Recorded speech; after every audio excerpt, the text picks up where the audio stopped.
त्रिदलं त्रिगुणाकारं त्रिनेत्रं च त्रियायुधं त्रिजन्मपापसंहारम् एकबिल्वं शिवार्पणम् त्रिशाखैः बिल्वपत्रैश्च अच्छिद्रैः कोमलैः शुभैः तव पूजां करिष्यामि एकबिल्वं शिवार्पणम् कोटिकन्या महादानं तिलपर्वतकोटयः काञ्चनं शैलदानेन एकबिल्वं शिवार्पणम्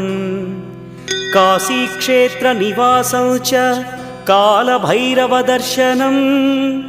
प्रयागे माधवं दृष्ट्वा एकबिल्वं शिवार्पणम् इन्दुवारे व्रतं स्थित्वा निराहारो महेश्वर नक्तं हौष्यामि देवेश एकबिल्वं शिव